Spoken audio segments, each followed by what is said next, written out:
Hello, and thank you for standing by. My name is Regina, and I will be your conference operator today. At this time, I would like to welcome everyone to the Textron Second Quarter 2026 Earnings Release Conference Call. Please note that today's call is being recorded and will be available for replay later today. All lines have been placed on mute to prevent any background noise. After the speaker's remarks, there will be a question-and-answer session. If you'd like to ask a question during this time, simply press star, then the number 1 on your telephone keypad. To withdraw your question, press star 1 again. I'd now like to turn the conference over to Scott Hegstrom, Vice President, Investor Relations. Please go ahead. Thanks, Regina, and good morning, everyone. Before we begin, I'd like to mention we will be discussing future estimates and expectations during our call today. These forward-looking statements are subject to various risk factors, which are detailed in our SEC filings and also in today's press release. On the call today, we have Lisa Atherton, our Chief Executive Officer, and David Rosenberg, our Chief Financial Officer. Our earnings call presentation can be found in the Investor Relations section of our website. With that, I'll turn the call over to Lisa. Thanks, Scott. Good morning, everyone. In the second quarter, Textron grew revenue by 3%, continuing a strong start with growth in each of our manufacturing segments, contributing to higher revenues of $500 million, or 7%, through the first half of the year, compared to the first half of last year. We continue to see healthy commercial and military demand environments, illustrated by the Aviation backlog and a favorable Fiscal Year 2027 and future years defense program, or FYDP budget request for our military franchises. We also recently achieved a couple of key milestones across the business, with the rollout of the 500th Citation CJ-4 and the 700th Bell 505 helicopter. These milestones reflect the strength of our teams and our ability to design, develop, manufacture, sell, and support products that remain highly valued by customers over many years. Before I turn to the segment-level comments, I'd like to reiterate my key priorities that I laid out at the start of the year. First, portfolio focus. We quickly took action last quarter when we announced our intent to separate the industrial segment, putting us on the path to be a pure-play aerospace and defense company. Second is our execution and resilience. I will talk more about this as I go through each of the segments, but there are two fundamental themes here. First of all, customer demand remains very strong. Simply put, people want our products, and we have multi-year backlogs in many areas. With that, we must become more efficient at meeting that demand. We need to more fundamentally address productivity, and that is where I am focusing the organization. When we assess our production challenges, I see opportunities both externally and internally. Externally, while the supply chain has improved in most areas, we still experience issues with some key components. At the same time, the issues are not just external. They are internal as well. We have a much newer workforce, and we must utilize our engineering team to improve producibility for that workforce. We recognize there is more work to do in order to improve our execution, and I'll touch on that more in the segment discussion. Now, moving to the segment results. Textron Aviation had $1.5 billion of revenue in the second quarter, up 1% from the prior year, reflecting higher revenue for both aircraft and aftermarket. Demand across jets and turboprops continued to be robust during the quarter, supporting a backlog of $8 billion. We delivered 40 jets and 44 commercial turboprops in the quarter, compared to 49 jets and 34 commercial turboprops in last year's second quarter. In terms of our operational efforts at Aviation, our focus is centered on 3 areas: investing in the workforce, improving factory execution, and strengthening the supply chain. Developments in these areas include, on the direct labor front, attrition has improved materially, aided by our investment in Textron Aviation's Career and Learning Center. After spiking during COVID and remaining elevated, attrition has now returned to more normalized levels, with the improvement even more pronounced among early career hires. In addition, hiring levels have returned to a more normalized pace. As our workforce gains experience and stability improves, we expect to see corresponding gains in productivity and efficiency. In factory execution, we are investing in both our people and our capacity. On the factory floor, we have significantly increased engineering production support as we prioritize engineering resources to improve producibility. Within operations, we are adding targeted capacity in areas such as landing gear, milling, and paint to support improved throughput and execution. We are also investing in producibility and process improvements across the King Air and light jet production lines. In supply chain, we are expanding dual sourcing initiatives to strengthen supplier resiliency and support more consistent parts availability in the factory. At the same time, supply chain conditions continue to improve. While we are still managing a handful of pain points, parts availability has improved significantly in recent years, leaving us with a more finite set of issues. We remain actively engaged with these key suppliers. Alongside our operational focus, Aviation continued to advance its product portfolio and sales momentum during the quarter. In terms of new product development, our Gen 3 light jet development programs continue to move toward Federal Aviation Administration certification. The CJ4 Gen 3 and M2 Gen 3 are currently in the flight test phase of development, and the CJ3 Gen 3 is expected to achieve first flight in the third quarter, with all three aircraft expected to enter service next year. Also, the Denali continues to advance through its final phases of flight testing and is pacing to enter service in 2027. From a customer perspective, we entered into a multi-aircraft fleet purchase agreement with Platoon Aviation that positions it to become the largest Citation Longitude fleet in Europe. Textron Aviation also entered into an agreement with SD Aviation for two M2 Gen 3 jets and a CJ3 Gen 2 jet with options for 3 additional light jets. We delivered the first Sky Couriers into both the Philippines and the Republic of the Marshall Islands.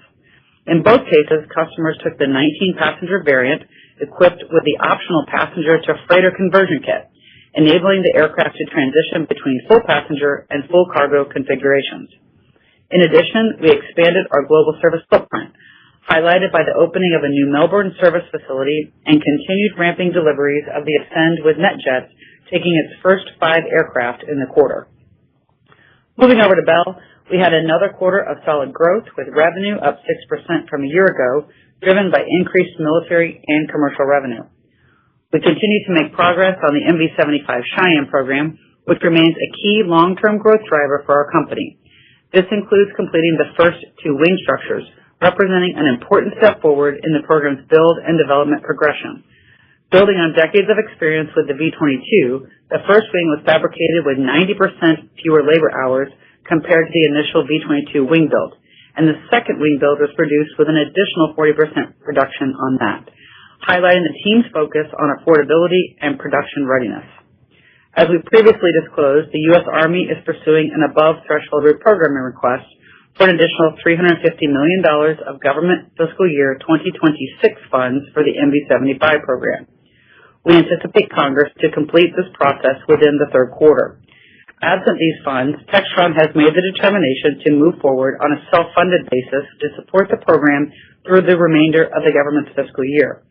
We believe that it is the best long-term interest and underscores our firm commitment to the U.S. Army and the MV-75 program to continue working during this period. We remain confident in the Army's commitment to the MV-75 Cheyenne, as evidenced by the ATR process and the robust funding request in the FY27 budget, and we continue to stay closely engaged with our customer in support of program execution. Bell's other military and commercial businesses delivered solid performance in the quarter. We continue to drive advancements across our installed base, including progress on our V-22 nacelle improvement program, which has produced a 75% reduction in maintenance hours, resulting in a significant boost in operational readiness and maintainability. On the commercial side, Bell delivered 36 helicopters, up year over year from 32 in last year's second quarter. From an operational perspective at Bell, our focus is centered on 2 critical areas: strengthening the supply chain and improving factory execution.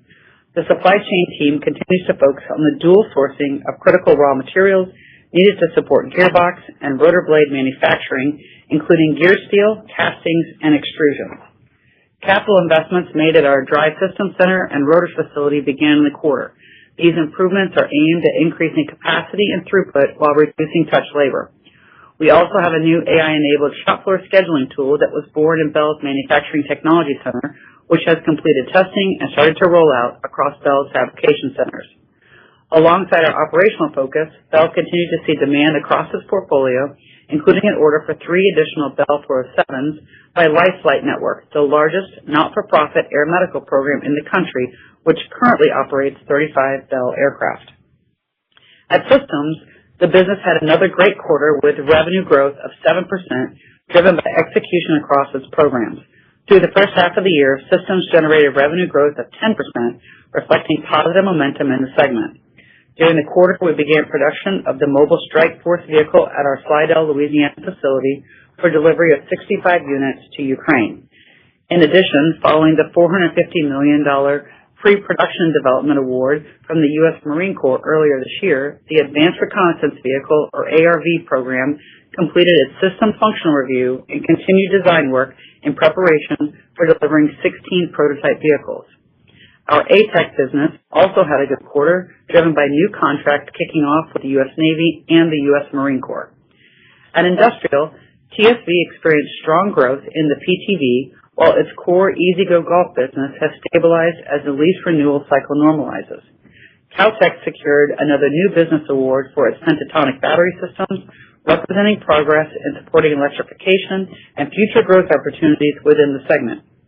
I'd also like to thank the teams at Caltech and TSV as they continue to successfully operate the businesses while also supporting the work associated with the separation process. We recently launched the process to pursue a sale of Industrial and are proceeding according to plan. This is an important step as we advance on the path of becoming a pure-play aerospace and defense company. As we look ahead, I am encouraged by the enthusiasm our customers have around our products and the commitment our employees have as we continue to work to improve operational performance. We are clear-eyed about the future, and we are committed to executing on our strategy. With that, I'll turn the call over to David. Thank you, Lisa, and good morning, everyone. Turning to slide 11 of the earnings presentation, revenues in the quarter of $3.8 billion were up 3%, or $111 million from last year's second quarter. Segment profit in the quarter of $353 million was in line with the second quarter of 2025. During this year's second quarter, adjusted net income was $1.62 per share compared to $1.55 per share in last year's second quarter. Manufacturing cash flow before pension contributions totaled $154 million compared to $336 million in last year's second quarter. During the quarter, we repurchased approximately 2.3 million shares, returning $209 million in cash to shareholders. Now let's review how each of the segments contributed, starting with Textron Aviation. On slide 12, revenues at Textron Aviation of $1.5 billion were up 1% or $22 million from last year's second quarter, reflecting higher aircraft revenues of $17 million and higher aftermarket parts and service revenues of $5 million. The increase in aircraft revenues was primarily due to higher pricing, partially offset by lower volume and mix. The decrease in volume and mix largely reflected lower Citation jet and defense volume, partially offset by higher commercial turboprop volume.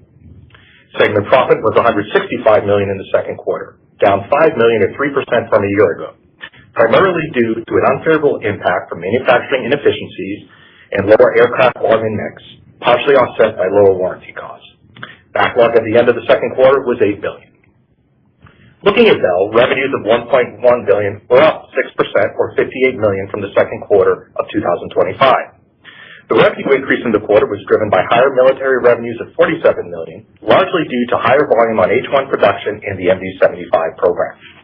Commercial helicopters, parts, and service revenues increased $11 million compared to the second quarter of 2025, primarily due to higher pricing.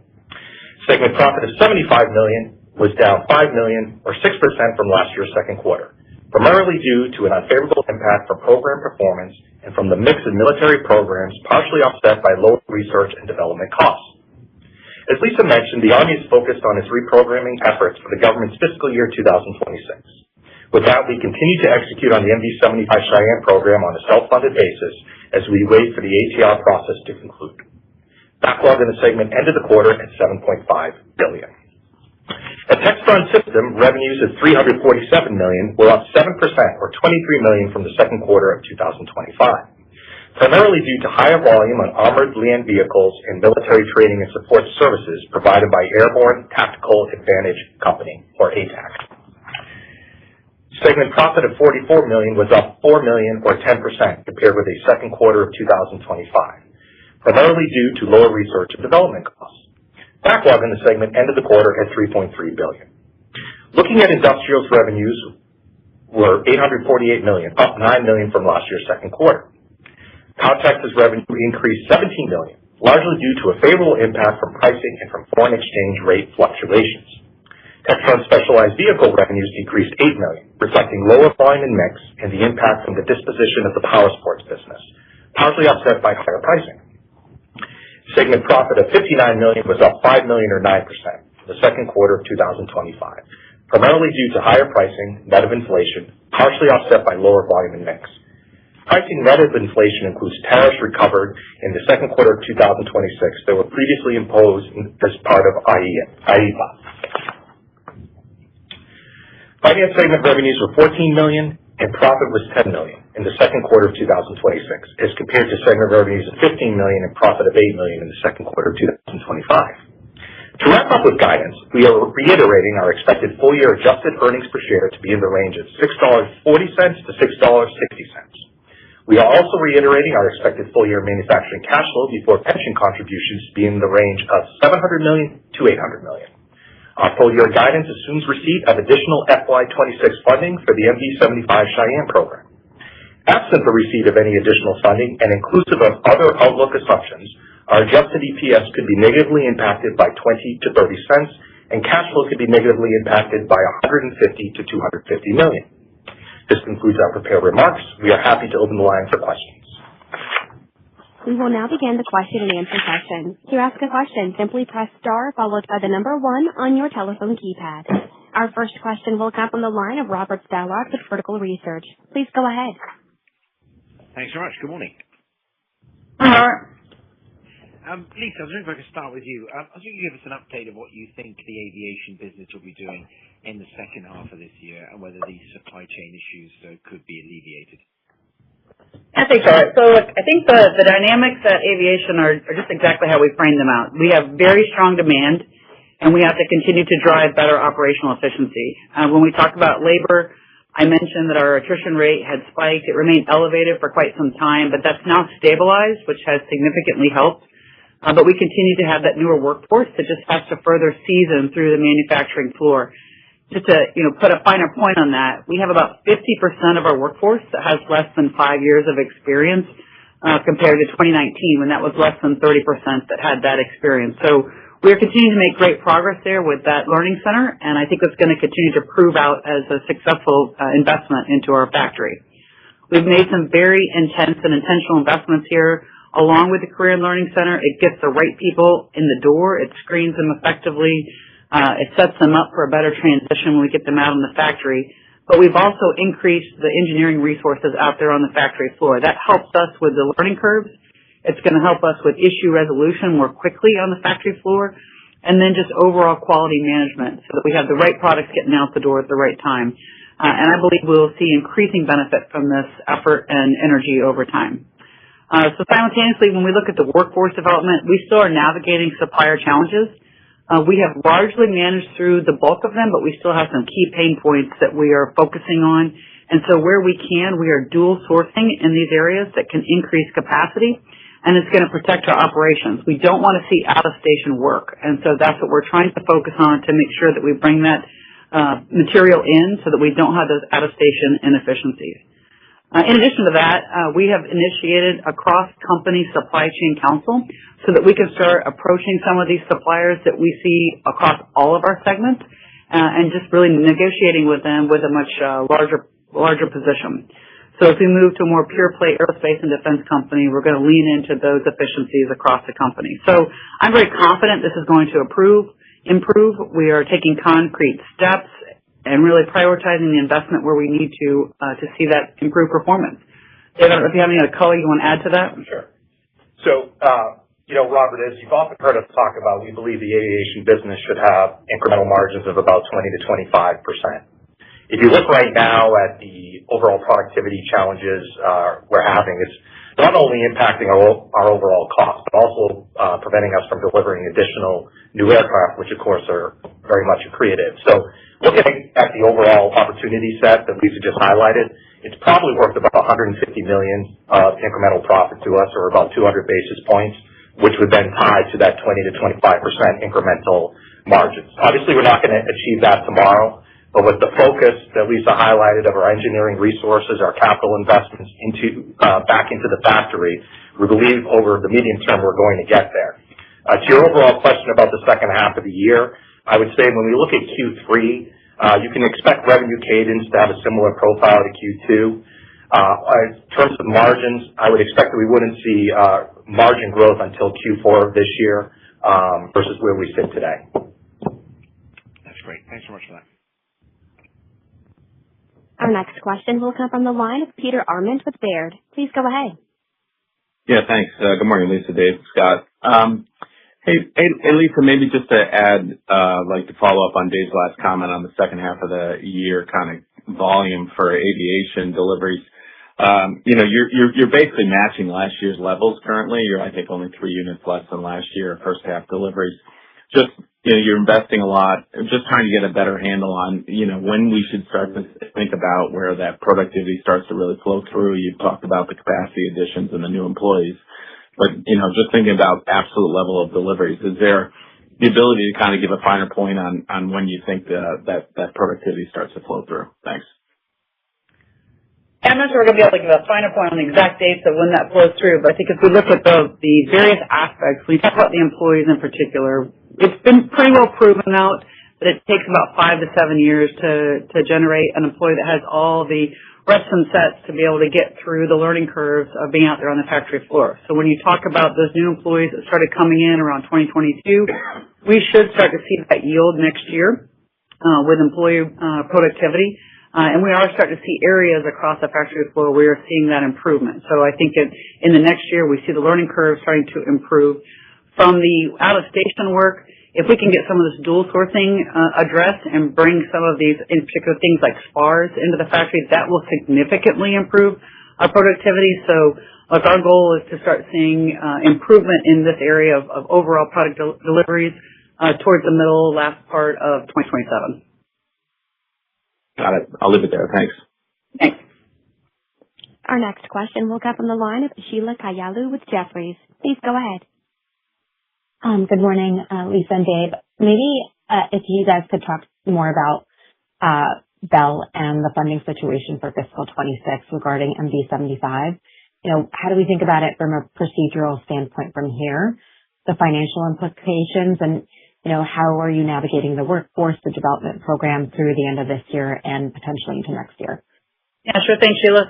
From a process perspective, as we discussed, the Army is working through their normal ATR process or above threshold reprogramming process.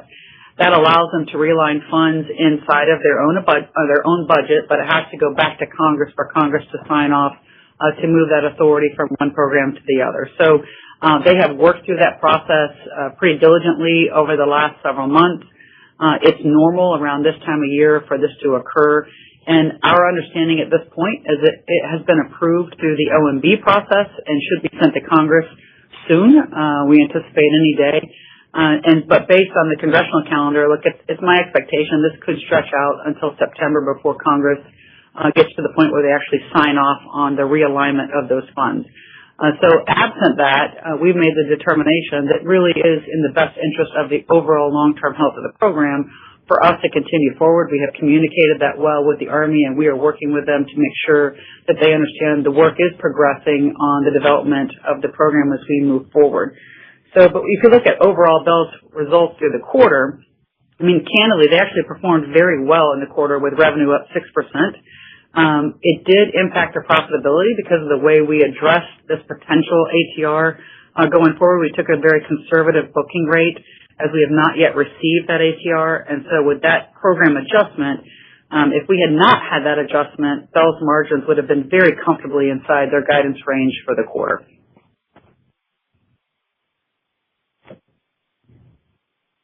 Our next question will come from the line of Gautam Khanna with TD Cowen. Please go ahead. Yes, thanks. Good morning. And just to follow up on that last question and answer.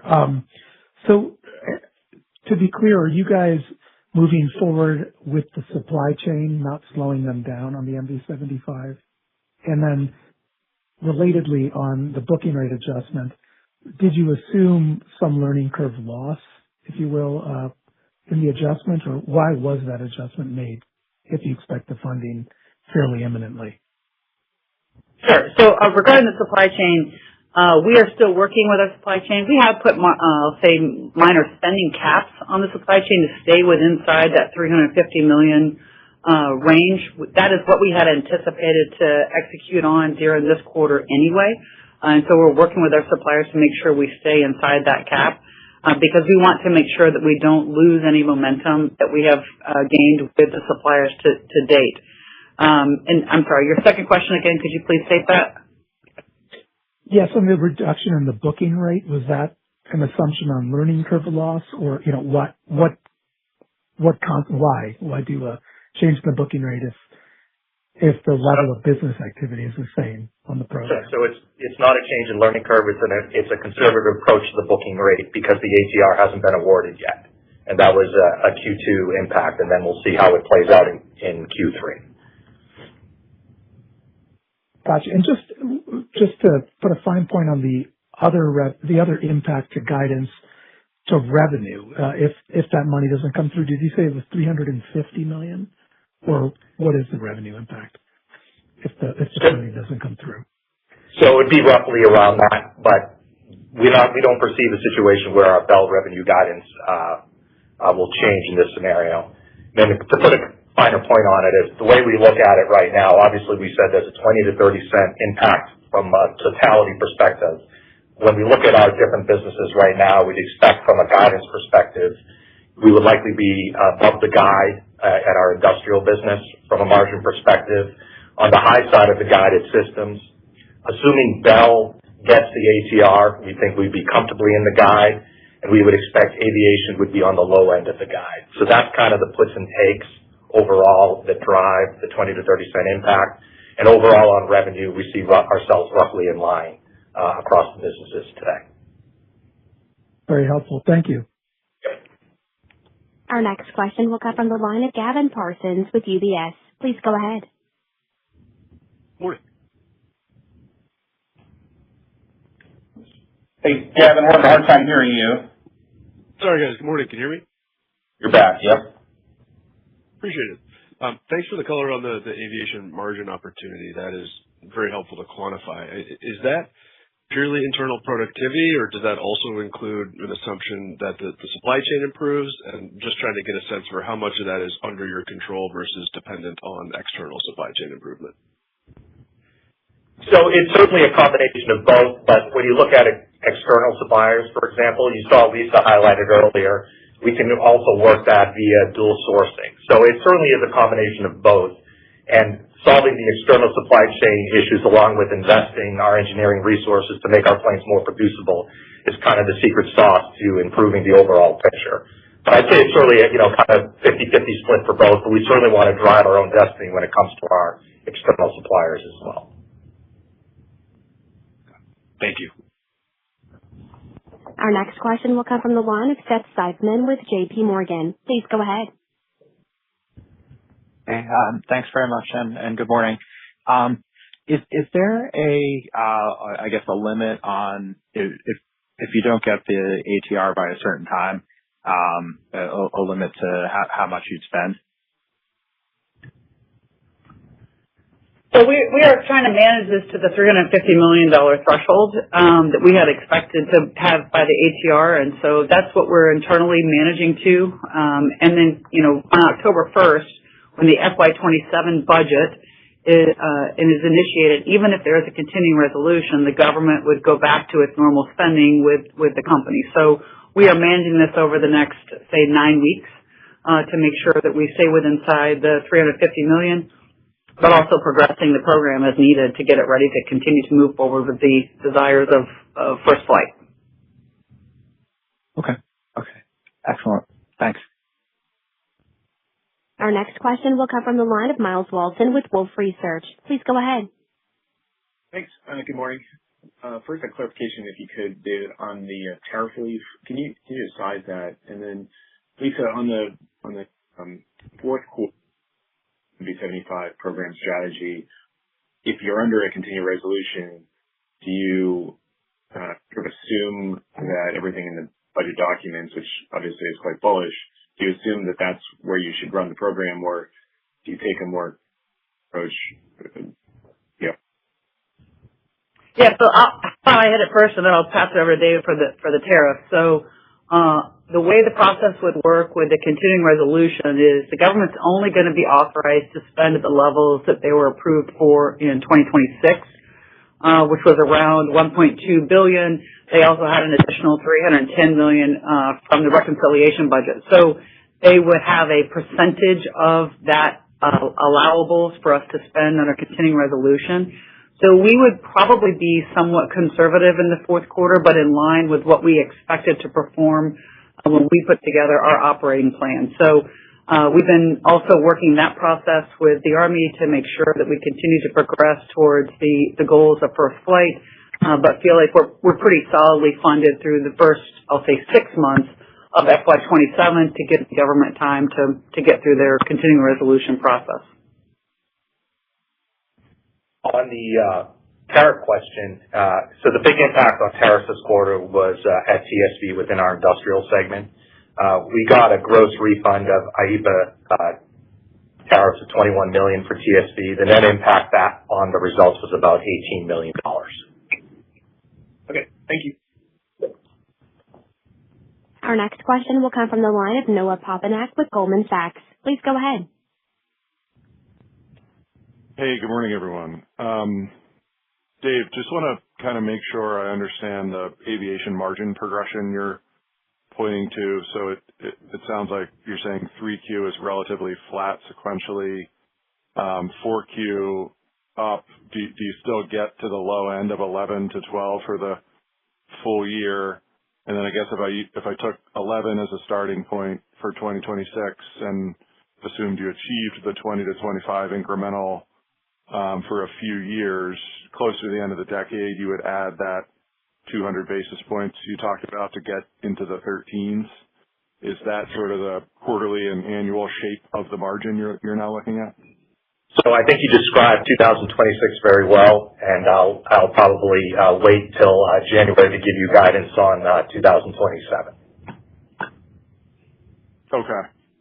And then just to follow up on Miles' question there, I guess what is the risk or not risk, but just what is the potential for facing this need for reprogramming of dollars on MV-75 multiple years in a row? Is 26 unique in that the acceleration of schedule was after the funding process, or could we potentially need reprogramming and have this risk for a few years ahead? No, you got it right. So this is I'll say a unique one-off having to do this ATR process because of the acceleration request happened after the Army had submitted their FY26 budget to Congress. So when we met with them a year ago and laid out what the funding needs were for 27 and SUP, that is what you see reflected in the current FIDEP request that they have for 2027 and beyond. So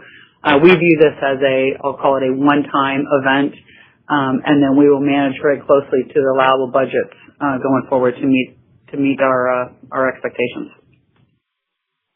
Okay. And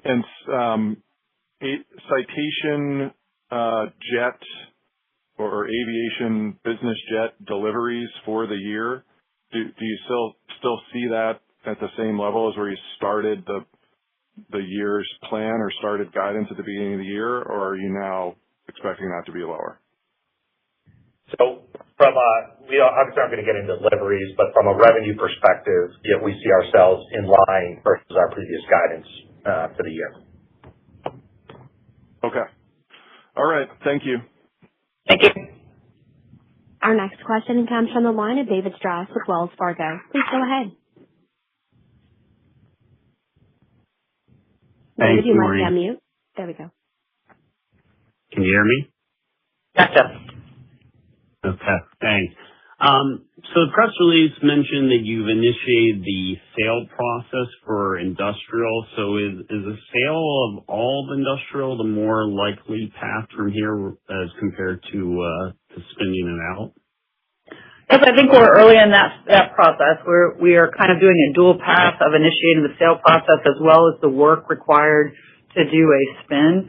We have the wheels in motion and are talking with, candidly, a significant number of inbounds on the sales side. And so that interest has been very encouraging. And I think with the good foundation that we have at both Caltex and TSV, we're actually quite pleased with how that sale process is going. But we are in the early phases of those, I'll say, NDAs and talking with folks. Simultaneously still working towards the spin if something were not to fall out the way we'd like in a sale process.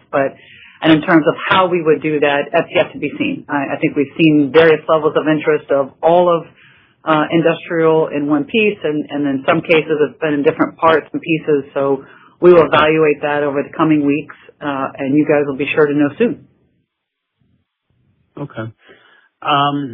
And then follow up on MV-75. So we've talked a lot about kind of the FY26 situation, but what about timing on getting the LRIP contract? Any change to expectations on the size of the charge associated with when you actually sign that contract? No change in our outlook right now. I'm assuming Q4, Q1 exercise. We have that in a range of $60 to $110 million. Okay. Thanks very much. Our next question comes from the line of John Godden with Citi. Please go ahead. Hey guys, thanks for taking my question. First, Lisa, I just wanted to follow up on all of the new jets for 2027. You mentioned a bunch of Gen 3 light jets. You mentioned the Denali. Maybe you could just sort of talk about the customer reaction to that and talk about and elaborate on the very strong demand trends that you're seeing. Yeah, sure. I mean, we actually just wrapped up at Oshkosh last week. We saw lots of demand, even just coming out of that event. As you can see in the backlog and that we are representing here in our press release, it's very exciting for folks to kind of see these Gen 3 upgrades coming. And so I'm not going to give, I'll say, specifics on which ones we intend to deliver and when, but I would say there's a lot of energy, and that's reflected in the backlog that you're seeing. And we are very specific with how we book backlog, its deposits, and its guarantees of when we would deliver those craft. So that is firm backlog that you see represented there for those aircraft. Okay. And if I could just ask a question on MV-75 and Bell, but a little bit bigger picture. We've seen a lot of innovation in rotorcraft. Last week at Farnborough, we saw the Anduril Thunder, autonomous tilt rotor aircraft. Obviously, the MV-75 has modern capabilities, no question about that. But maybe you could just talk about big picture, the direction of rotorcraft innovation arcs, and kind of where you see that market going and how Bell's positioned. Hey, look, from a technology perspective, I think, what you're seeing underscores the benefits of tilt rotor for speed and range. And I think what we have achieved at Bell over the last many decades, I mean, we're on our 5th generation of tilt rotor. We have over 850,000 hours of tilt rotor experience on the V-22 that have been built into this. So I think it's only good for the future warfighter to have tilt rotor capabilities, and you're seeing this broadly accepted across the industry. I think, our experience that we have and what we've done with the MV-75, you may know this. We flew this first in 2017 with our demonstrator, the V-280. We flew it autonomously in 2019 on that demonstrator. About 10 years ago, we actually have on the design board what we call the V-247, which is a fully autonomous tilt rotor. And so we also have the X-76 program that we're working with DARPA Sprint, which is a tilt rotor that converts to a jet. So, I think it's only positive for the industry to fully grasp and appreciate the need for range and speed for the future warfighter, and frankly, runway independence, which is key to how they operate. Got it. Thank you. Our next question will come from the line of Ron Epstein with Bank of America. Please go ahead.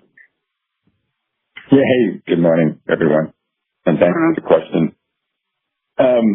So maybe I have a question and a follow-up. So on the production efficiency, Lisa, Cessna has made a lot of airplanes over the years. So I always kind of get befuddled by there has to be a change in the process or whatever. I mean, aerospace learning curves tend to be what, sort of 15% learning curve, or double volume, you get more efficient by 15%. What's changed? Like what, when you look at the company, from your seat now, and you look at, what's going on in Wichita, what's different or what's changed that makes you feel like you can get more out of that business? I agree with you completely. It seems like you can, but what haven't they been doing over all these years they've been building all these airplanes? Yeah, look, I think there's a complexity issue there. If we build, counting maybe 21 or 22 different type models across aviation, I think that has increased over the last several years. We're looking to make sure that we do those all very well.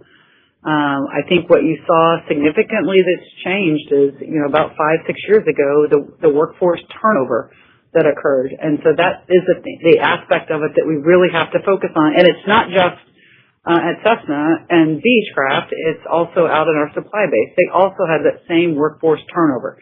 And so when those suppliers don't give us, say an engine or a spar or a hydraulic unit, that impacts the out-of-station work that newer workforce is not used to doing the workarounds. And so I think that's where we really have to lean in on this career and learning center. We really have to lean in on training our supervisors, because they're dealing with a younger workforce coming through there. And look, I think we'll get there. And I think the industry will get there, but it's going to take us being very diligent and focused on getting them there. So it's something I feel very passionate about, of making sure that we lean into our workforce. Gotcha. And then maybe just a follow-up to or an extension of John's question. And I've spoken to some other people at Textron about this before in the past. So you guys have Aerosonde, you've got Pipistrel, which got the Voyager, Cessna does the Skyhawk, and the Skylane. But how much you guys do in unmanned systems seems pretty limited given the toolkit that you have. One would think with all the bits and pieces that you have across all those different businesses that you guys could be dominating unmanned systems, particularly if you think about maybe some of the larger category 3 or 4 drones, that kind of thing, that seemingly with limited investment, you all could be a real dominator there because you have all the technology under your roof. It just seems like you have to put it together in different ways. I'm just curious how you think about that, and particularly as we move into Textron becoming more of a defense and aerospace player. You're hitting on some key strategic issues that we're going to have to take a look at and address. And I think moving to a more pure play aerospace and defense company is going to allow us to do that.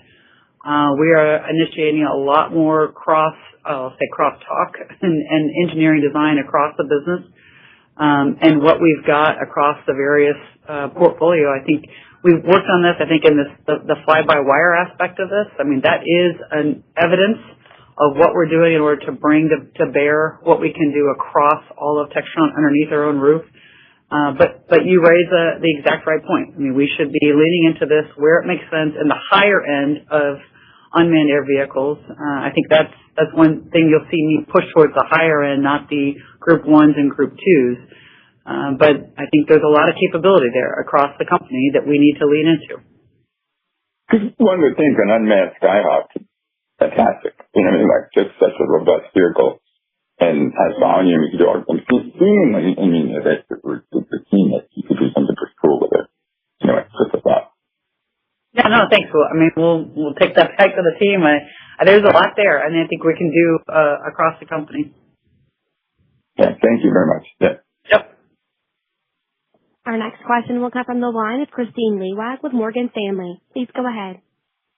Hey, good morning, everyone. And Lisa, maybe following up on Ron's question here. I mean, when you think about the DoD, the DOW, and the emphasis on speed of capability and more iterative acquisition approaches, we're also hearing some of your peers move quicker by using existing platforms and technology to deliver integrated solutions more quickly. So I guess, from your comment to Ron's question, it sounds like you've got opportunities to combine existing platforms, autonomy, sensors, and mission systems for these kinds of requirements. So I was wondering, as you think about potentially monetizing that or leaning into it, what's your appetite for more Textron-funded capabilities to get these solutions quicker? And are you seeing any movement in the customers' support for more company-funded R&D to get to market faster? Yeah, Christine, so look, we've talked about this, frankly, with the customer pretty regularly. I'll say a significant portion of the research and development that we do across all of Textron actually does exactly what you're saying. And frankly, I feel like we've been leaning into that for probably the last 15 to 16 years. We are where we are with the MV-75 because of the investment that we made in our own company and our own technology. We are where we are with the Armed Reconnaissance Vehicle because we made investment as a company into those capabilities. So I think we're going to continue to do that. We'll continue to watch what the requirements and needs are from the military and try to match that very quickly.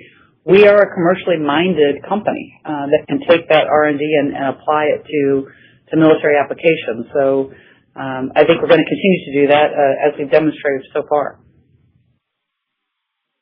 Great. Thank you, Lisa. And then with that, is there some sort of target that you would like to be regarding internally funded R&D? Is there a sweet spot for that initiative?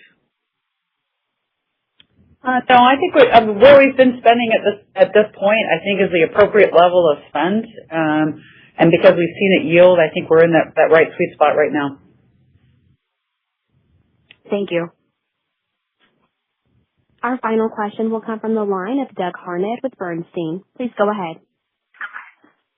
Good morning. Thank you.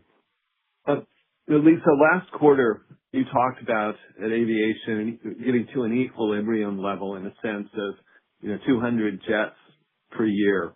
And when you look toward that kind of goal, right now, do you see the issues, basically supply chain and some of the internal labor issues, as if you could resolve those, quickly in a sense, and I know it takes time, you could be at that 200 level.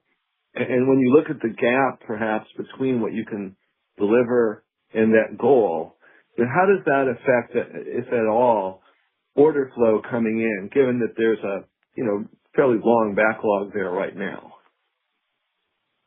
Yes, I think what you're seeing is that we started there with that number and then worked our way back to the initiatives that were required in order to meet that goal. So what you're seeing us detailed this quarter is the efforts that are being made in order to meet that goal, that stated goal of 200 a year. And then what we're seeing in the demand cycle is that we can definitely support that demand cycle at that level. So these things need to line up, and what we're outlining this quarter is the steps that we're making in order to achieve that. Well, one of the pieces you mentioned was doing more dual sourcing. And is this something that is a, sort of a step change upward in that goal, or is this more an evolution of things that have been happening, for some time? So I think we've always I'll say, make-buy decisions as we look to be more efficient through the factories. Where we're really stepping it up is where we have seen things have highlighted or been illuminated through the factories. I'll take spars again as a key example. These are very critical components, and we need to not be limited by one supplier. So we are being more diligent in finding those critical components and being more dual source in those areas. So I think we have always done this, but we are taking a step up at where we can see critical components and where we can get dual supply source. And I'm guessing now you're not. I think you said it earlier. You're probably not going to give us a picture of when you expect to close that gap to the equilibrium level. But any sense on that? I think we're making great progress. And as we move towards the end of this year and we get into a guide for 27, we'll talk to you about it back then. Okay, great. Thank you very much. And that will conclude our question and answer session and our call today. Thank you all for joining. You may now disconnect.